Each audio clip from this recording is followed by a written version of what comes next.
Sis dan bro, di tengah hiruk-pikuk perpolitikan memasuki masa pemilu sebentar lagi, jangan lupa kita juga mencermati pertumbuhan ekonomi Indonesia. Kalau berdasarkan besaran produk domestik bruto atau PDB yang atas dasar harga berlaku, sampai triwulan kedua tahun 2023 ini telah mencapai 5.226,7 triliun. Ini pencapaian yang patut kita apresiasi. Perbandingan terhadap triwulan sebelumnya, yaitu triwulan pertama, kita mengalami pertumbuhan sebesar 3,86%. Itu quarter to quarter.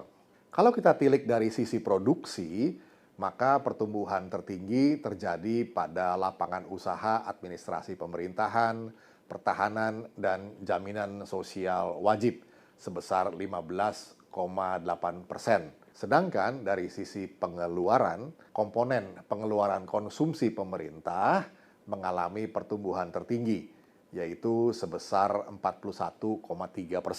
Nah, sekarang dibandingkan dengan tahun lalu atau year on year. Nah, ekonomi Indonesia pada triwulan kedua tahun 2023 ini terhadap triwulan kedua tahun 2022 itu mengalami pertumbuhan sebesar 5,17%. Dari sisi produksi, pertumbuhan tertinggi adalah lapangan usaha, transportasi, dan pergudangan, yaitu sebesar 15,28%. Sementara dari sisi pengeluaran, komponen pengeluaran konsumsi pemerintah mengalami pertumbuhan tertinggi sebesar 10,62%. Sekarang perbandingan antar semester.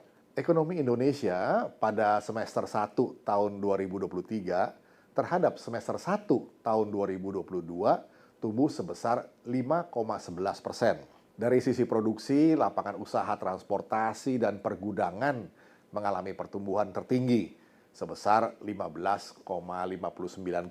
Sementara dari sisi pengeluaran, komponen pengeluaran konsumsi pemerintah mengalami pertumbuhan tertinggi sebesar 7,53%. Kalau kita melihat ekonomi Indonesia secara spasial, pada triwulan kedua ini, yaitu tahun 2023, terlihat menunjukkan penguatan pada beberapa wilayah.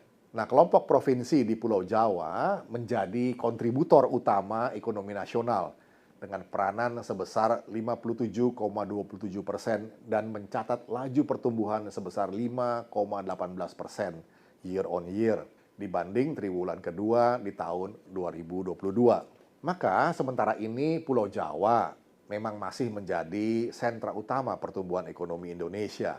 Nah, lapangan usaha transportasi dan pergudangan pertumbuhannya sangat menjanjikan, apalagi untuk Indonesia yang kepulauan ini. Capaian ekonomi Indonesia ini lebih tinggi dibandingkan mayoritas negara dan kawasan. Misalnya Vietnam yang tumbuh 4,1%, Uni Eropa yang 0,6%, Amerika Serikat tumbuh 2,6%, dan Korea Selatan yang tumbuh 0,9% pada periode yang sama.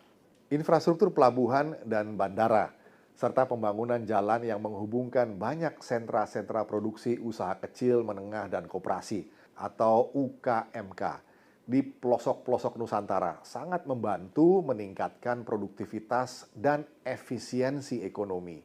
Kita menganggap inilah Jokowisme dalam pembangunan ekonomi Indonesia.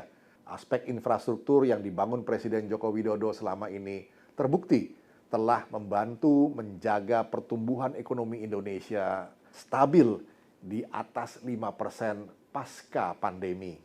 Dan PSI mendorong terus upaya pemerataannya di seluruh wilayah Nusantara. Salam solidaritas. PSI Partaiku.